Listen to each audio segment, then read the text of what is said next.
Mount Gulg is a level 79 dungeon that drops item level 418 gear.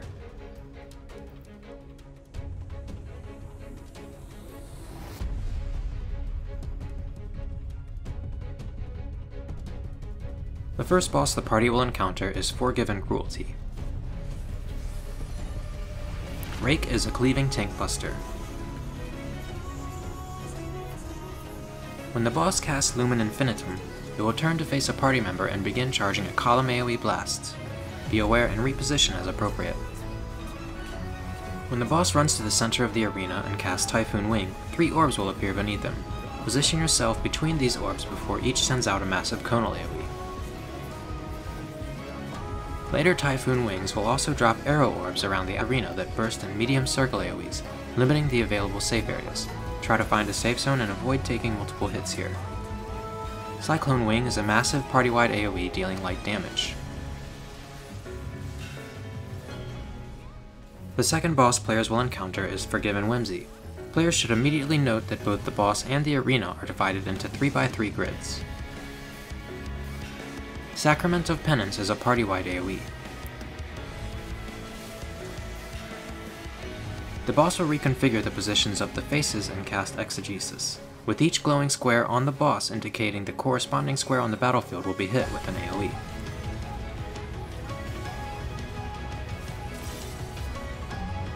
It will then reconfigure before casting Exegesis again.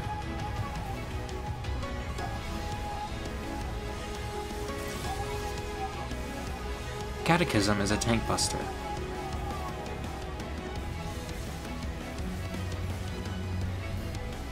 Judgment Day will place a series of meteor circles on the arena. One player should be inside of each of these meteor circles as the projectile lands.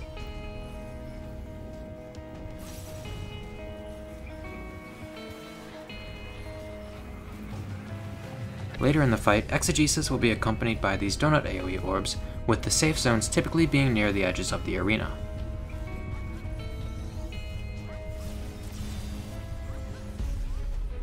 On the way to the final boss, the party will encounter a mini-boss, the Forgiven Revelry.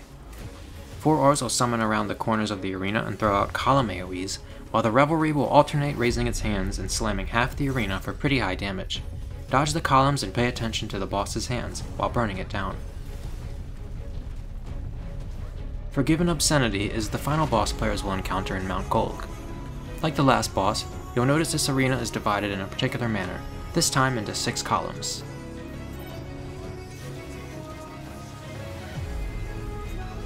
Horizon Fortissimo is a party-wide AoE. Divine Diminuendo is a point-blank AoE.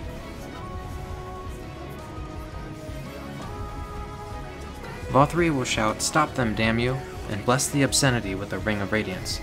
This will cause Divine Diminuendo to also create multiple ring AoEs at the last moment, sort of like a bullseye pattern. The edge of the initial Divine Diminuendo circle is always one of the safe areas, so I recommend standing here. Conviction Marcato causes a column AoE to blast from the boss at every intercardinal direction. Penance Pianissimo will cover the corner of the arenas in a shimmering puddle. Feather Marionette will then cause clones of the Forgiven Obscenity to appear at each of these 4 corners, as well as the center, one by one. All 5 will then cast Divine Diminuendo simultaneously, with the safe areas being along the edges of the ring between the intercardinal clones. The 5 of them will then reposition and cast Conviction Marcato at the same time, the safe zones being directly between the center, Obscenity, and any of the 4 clones. Solitaire Ring will cause column AoEs to appear in each of the arena's 6 columns. Obscenity will then accelerate them with magical energy, telling players which AoEs will detonate first, with those furthest from the south edge of the arena blasting first, and those closest to the south edge blasting last.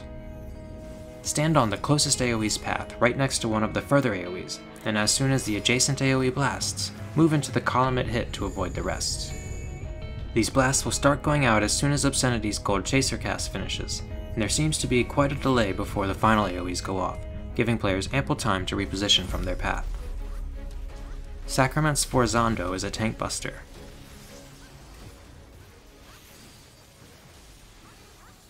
These mechanics will continue until Forgiven Obscenity is defeated and out of your way on the path to the Crown of the Immaculate.